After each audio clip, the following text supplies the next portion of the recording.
So, in music news this week, as teased at the beginning of the main episode, we have Marilyn Manson back in court. We have some new touring announcements, specifically one from a new band that I'm really digging on, Fuming Mouth, as well as Bandcamp changing ownership. So, a lot of stuff to talk about in the news, in the music section. Welcome, nerds, to the music news for the week. This is a chunk taken out of the much larger full-length show over on the main channel, youtube.com/generallynerdy. Here in the music section, we like to talk about recent releases, upcoming releases, as well as tour dates being announced, festivals being announced, just regular music-associated news and the whatnot. This week in news, this stuff happened. So kicking things off, we do have a follow-up this week, and that follow-up is the big Manson story. Once again, Manson is finding himself in court for allegations and for charges pressed from years previously. This one is, there's a lot of details that have been left out of the press announcement, largely because this has been settled outside of court, as before the trial was supposed to begin by about a week. Trial was supposed to begin a week from, I think it was 2 days ago, so a week from this past Monday, and it didn't happen because Manson has settled out of court with his accuser. A large part of why the accuser accepted this out-of-court settlement is because she wanted to remain anonymous. She didn't want, which comes with celebrity. When you interact with celebrities, if there's a negative interaction, for some reason, people always side with, certain people, I should say, always side with the celebrity. And so the accuser of said negative information, or the bearer of bad news in a way, is the one that receives all of the horrible elements of the fandom from the said celebrity. And Manson's fans are some of the more toxic. Just kind of a blanket statement. I'm not saying everyone who's a fan of Manson. I am a fan of Manson, and I don't believe I am toxic, but there is a large swath of Manson fans that are dyed-in-the-wool, hardcore Manson fans that believe that everything the man says is gospel, and that's only slightly hyperbole. So this person knows this, and actually, even though she is anonymous as far as the court documents go, apparently she has already received death threats and doxing attempts and so on and so forth. So if she were to become not anonymous in the public eye, then that would just exponentially get worse and worse and worse. So I totally understand why this happened. It is an allegation of rape. And also, I think there was menacing involved with this one, because at one point he said he was going to kill her, and really ugly stuff. I believe that the official statement from Manson's lawyers is not that him settling this outside of court means that he's guilty. I'm pretty sure the official company line is there was enough evidence to make it look like he might have actually done it, and in the court of public opinion, people were going to turn on him anyway. So they just kind of took the easy way out and paid less than what the accuser was asking for in her lawsuit. So they see it as a win somehow. Legal and celebrity, and it is what it is. Just being able to divest the artist from the art, I think, is the key thing here. If you're a fan of his music, that doesn't mean you have to support his personal life.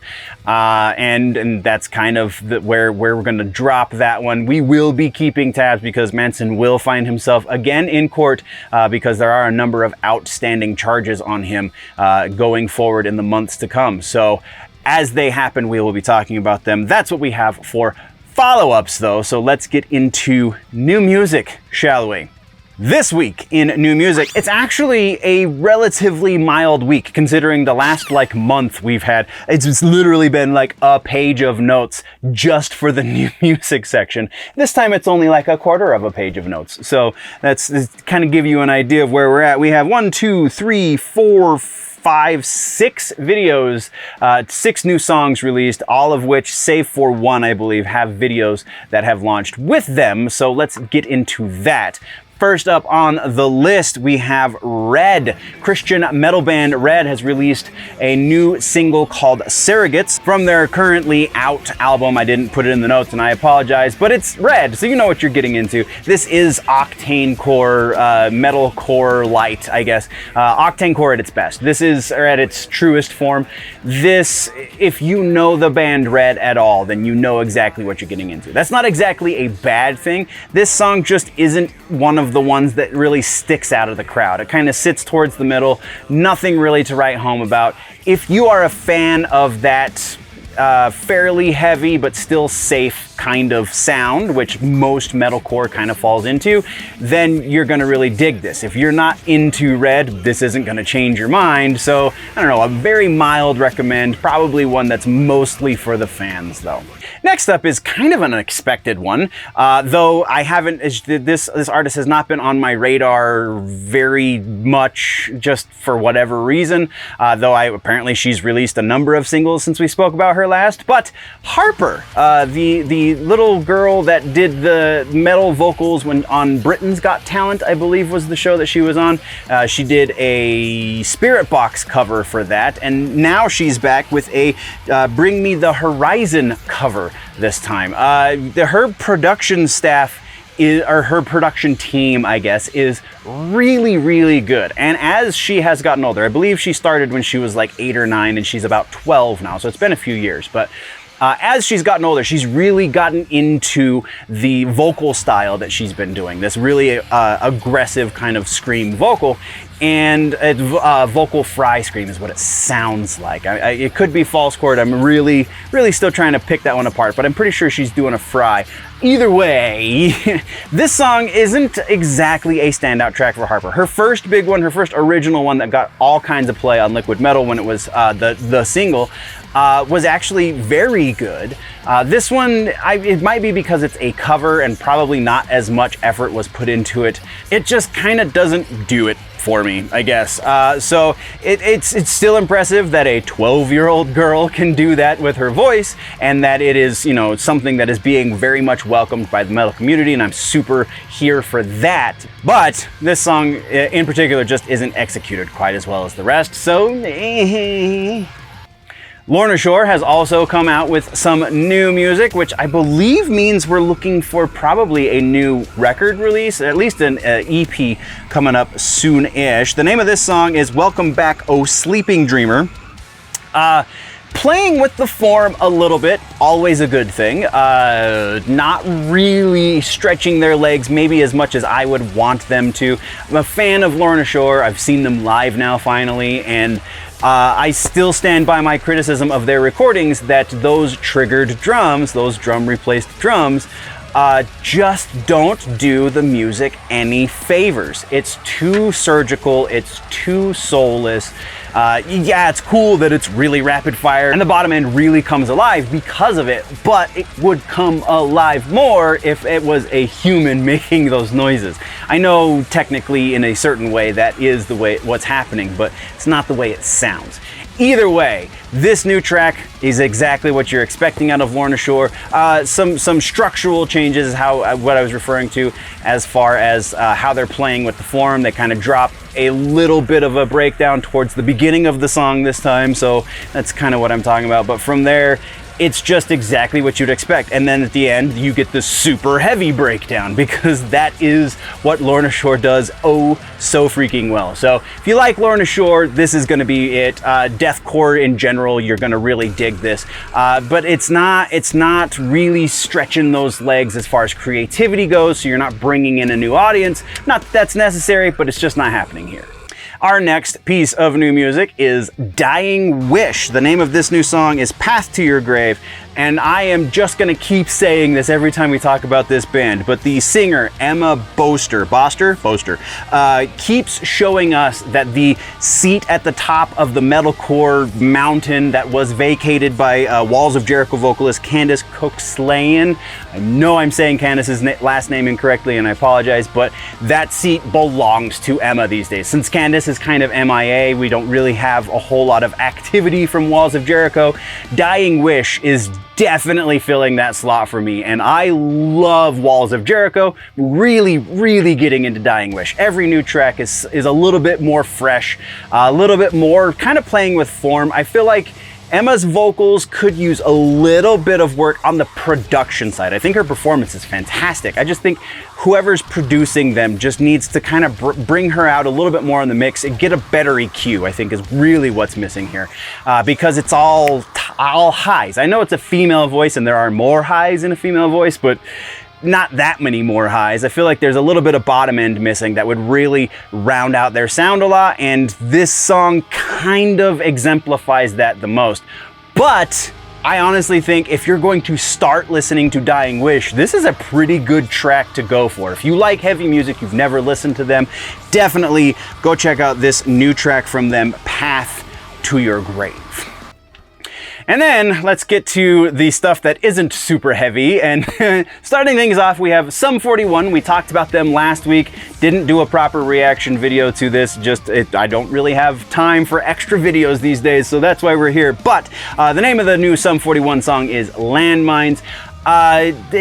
Does pop punk a la Sum 41 work like it used to in 2023? This really isn't a departure of form for Sum 41. It's kind of a more mellow tune than what they were putting out back when they were, you know, still the thing, still the big, one of the big names in the pop punk, but it still feels very much like them, and it doesn't feel like they've really evolved the sound very much. It's a solidly written tune, it's a solidly produced song. I feel like Derek Whibley, the vocalist, lead guitar, whatever, I feel like he just is stuck in a place as far as his songwriting goes that isn't evolving with his artistry, I guess is a fair way to put it. So if you like Sum 41, you'll like this. If you don't like Sum 41, this isn't changing your mind.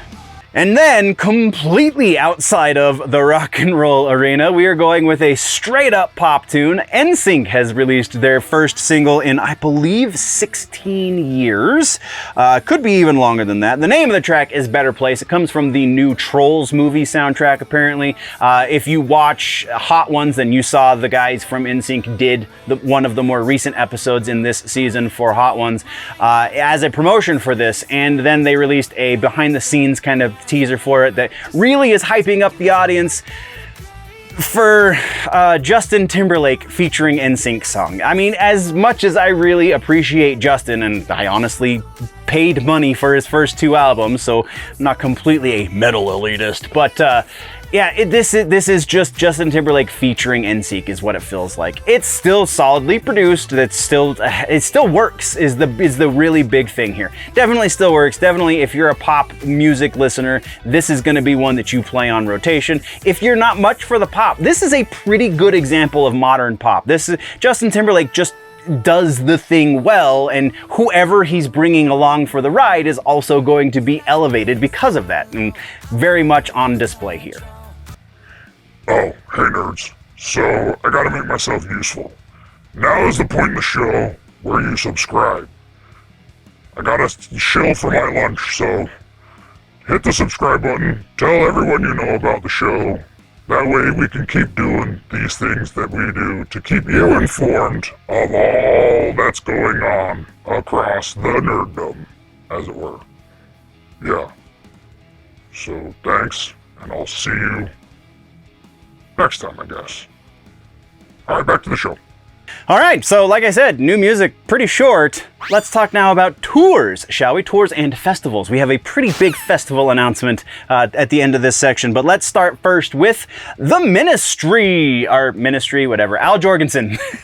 So Ministry has announced they're going on tour, and this is the most awesome thing I've seen with Ministry for a minute, because we have Gary Newman and Frontline Assembly as the supporting acts for Ministry, which honestly kind of feels more maybe like Gary Newman should be the headline and Ministry should be co-headline, but I don't know. I don't know how their record sales are looking these days, but Gary Newman just seems like a bigger, more prominent artist. Either way, that's pretty epic. That whole lineup there is pretty freaking awesome for the industrial-minded.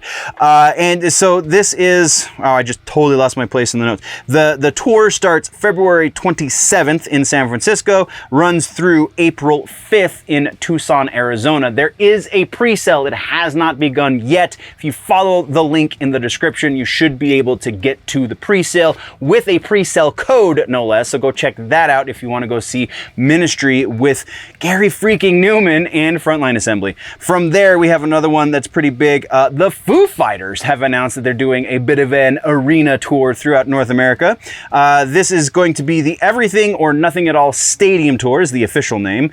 Support comes from, and not all the dates are going to be all of these bands, but all of these bands are somewhere on the tour. We have the Pretenders, the HIVES, MAMMOTH WVH, AMYL and the Sniffers, Alex G, and L7 are all supporting acts on this tour. It's a rather short tour because it is stadiums, so they're doing a couple of these locations are doing a couple of dates, but we have starting July 17th in New York City, runs through August 18th in Seattle, Washington. It sounds like it's a month long. It's really not. There's, I believe, 7 or 8 dates in total on this. So if you want tickets, then you're gonna have to go get them through FooFighters.com because there wasn't any ticket links, like no general ticket link. You're gonna have to go individually for your city. So go check out FooFighters.com to do that. Oh, and they haven't been out on sale. That was the other part of the notes. The pre-sales are not up yet for this, so you're gonna have to keep tabs on your own. I apologize. From there, let's move on. We have another pretty awesome tour. This is a little bit of a smaller scale tour and a little more heavy. We have Fuming Mouth is going out on tour. This is a newer band. They are not headlining. They are in support of Devil Master, who I haven't heard of, which seems odd.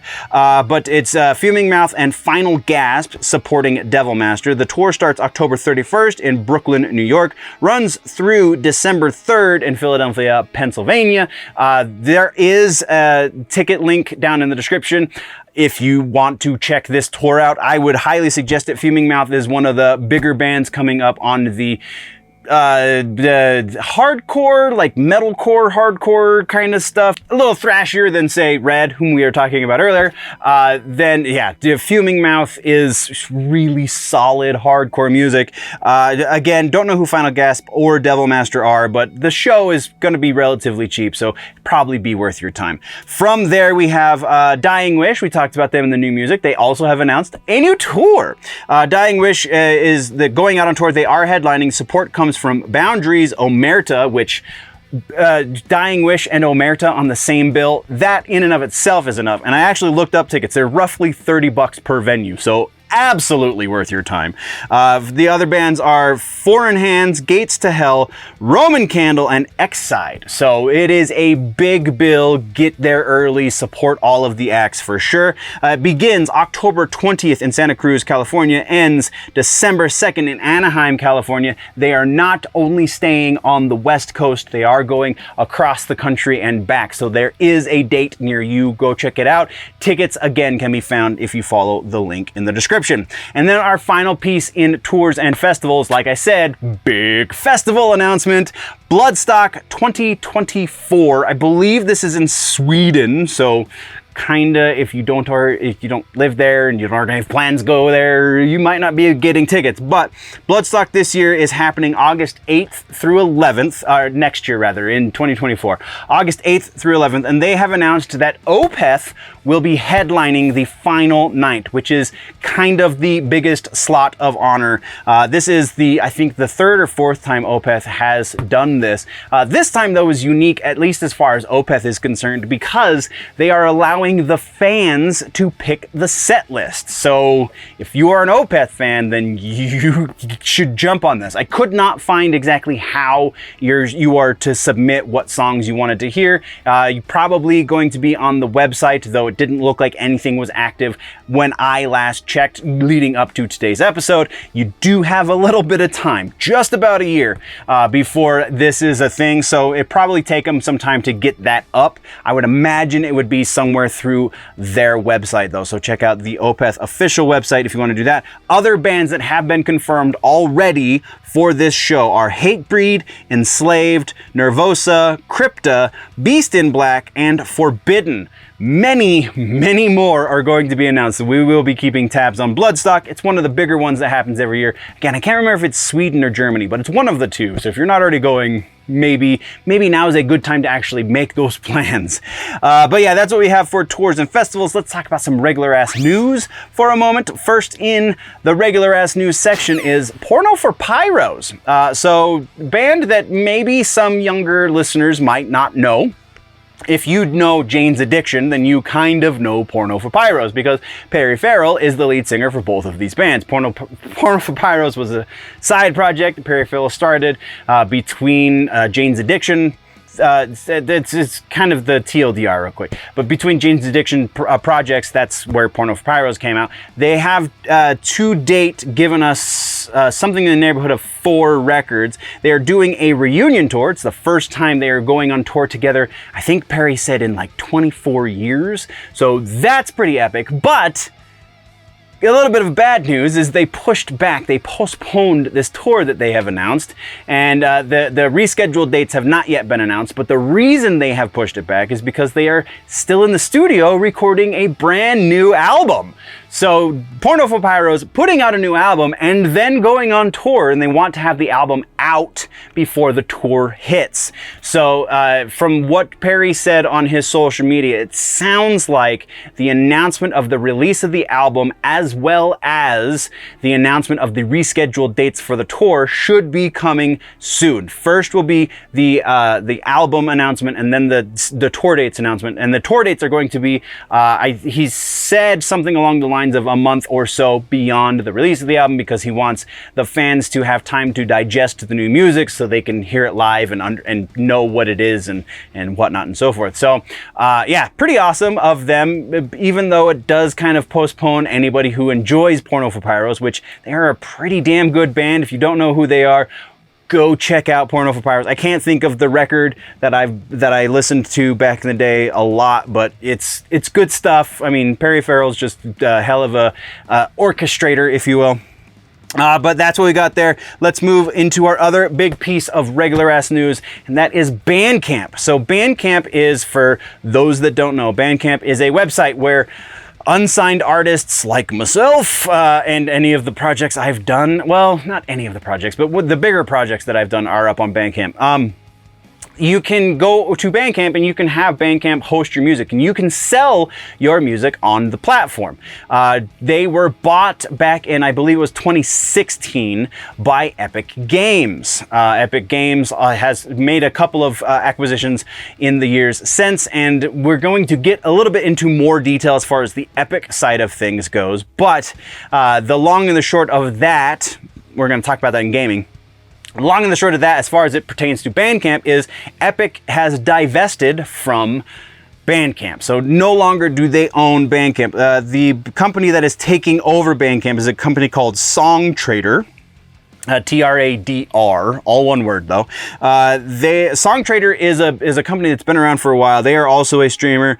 They will be expanding the money-making possibilities for the artists on the platform. This is a paraphrase of their announcement when they took over.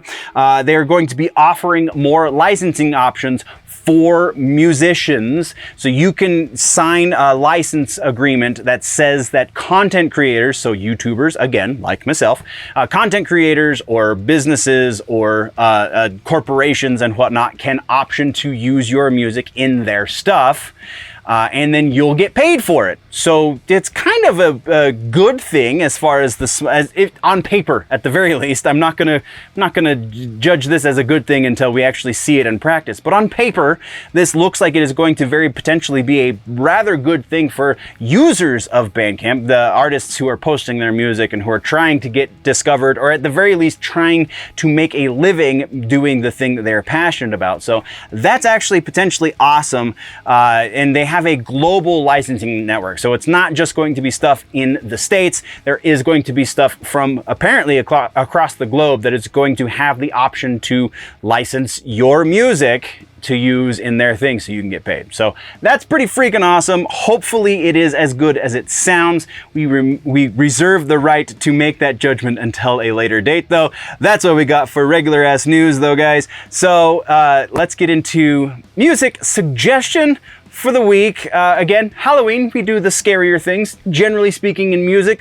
kind of generally how we go anyway, because metal suggestions, most people consider metal music to be scary music, but this week's musical suggestion is Of Sulfur. Their one and only full-length record is called Burden of Faith. It came out not too long ago. It is very much horror themed, or at least horror adjacent in the imagery and the lyrical content, but it features some pretty heavy-hitting guest vocal spots. Howard Jones, formerly of Killswitch Engage, Alex Terrible from Slaughter to Prevail.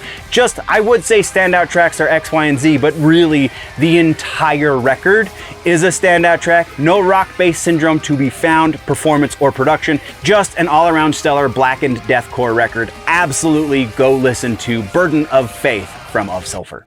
Once again, this is just the music section. There is a much longer show called The Week in Nerddom over on the main channel, youtube.com/genuinelynerdy. Go check out the entire show or just subscribe here and do all of the things. Appreciate your faces, nerds. Before we go though, always remember that if it's genuinely nerdy, it's probably here.